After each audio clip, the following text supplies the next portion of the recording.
भारत के घने जंगलों और टेढ़े मेढ़े पहाड़ों के बीच बसा नीमक ग्राम गांव सदियों से शांत था। गांव के बुजुर्ग कहते थे कि यहाँ की मिट्टी में देवताओं का आशीर्वाद रचा बसा है। लेकिन जब अमावस्या की एक रात आकाश में लाल रंग का चंद्रमा उभरा तो गांव की शांति को किसी अदृश्य खंजर ने चीर दिया। यह वह रात थी जब रक्त पिशाच की कहानी शुरू हुई। गांव की सबसे बुढ़िया दादी मैना ने आंखें बंद करके कहा, जब नरक का द्वार खुलता है तो उसकी चिंगारी आकाश में लाल चांद बनकर जलती है। उसकी आवाज कांप रही थी। यह चांद, ये किसी पिशाच का संकेत है। वो भूखा है, मासूमों के खून का भूखा। गांव वाले हंस पड़े। दादी, बुढ़ापे में दिमाग सड्डिश गया है तुम्हारा। लेकिन दादी की बात सच निकली। अगले दिन गांव के बाहर चरागाह में गाय भैंसों की लाशें मिली। उनका सारा खून सूख चुका था, मानो किसी ने उन्हें छू लिया हो। गले पर कोई घाव नहीं, बस दो नीली रेखाएं जैसे नाखूनों के निशान। गांव में सन्नाटा छा गया। रातें अब डरावनी हो गई। जंगल से खट खट खट की आवाज आती, मानो कोई पेड़ों की छाल नोच रहा हो। बच्चे रोने लगते और घरों में चूल्हे की आग भी ठंडी पड़दा जाती। एक दिन गांव का सबसे चंचल बच्चा रामू गायब हो गया।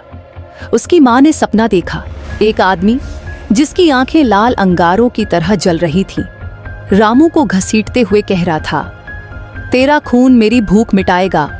गांव के पुजारी ने यज्ञ किया। आग की लपटों में मंत्रों का उच्चारण हुआ, लेकिन सुबह यज्ञ कुंड में मानव खोपड़ी का ढेर था। पुजारी का शव पास के कुएं में मिला। उसका चेहरा विकृत, जैसे उसने अपनी ही आत्मा को निगल लिया हो।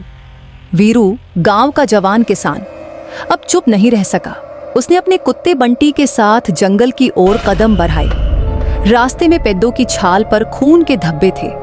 एक गुफा के अंदर उसे मानव हड्डियों का ढेर मिला।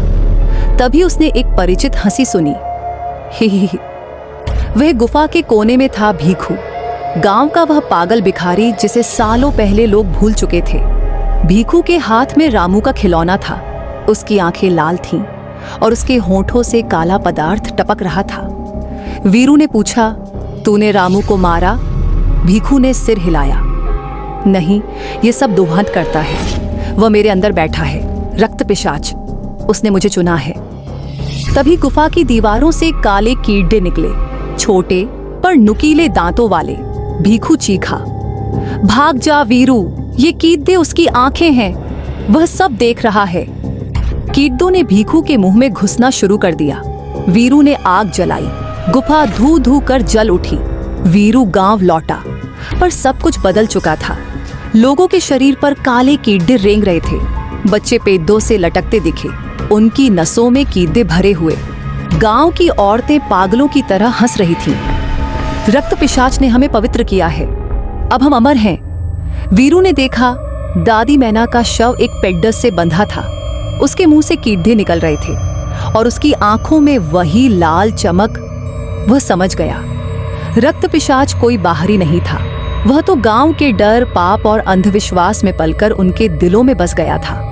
वीरू ने गांव छोड़ने की कोशिश की, पर जंगल के रास्ते उलझ गए। हवा में दादी मैना की आवाज गूंजी, तू भी हमारा है, तेरा खून अब उसका है। उसने महसूस किया, उसकी गर्दन पर काले कीड़े रेंग रहे हैं। आज भी नीमग्राम के खंडहरों से खट खट खट की आवाज आती है। कहते हैं रक्त पिशाच अब भी उस गुफा में रहता है, और जब भी लाल चाँद निकलता है, वह नए शिकार की तलाश में निकल पड़ता है।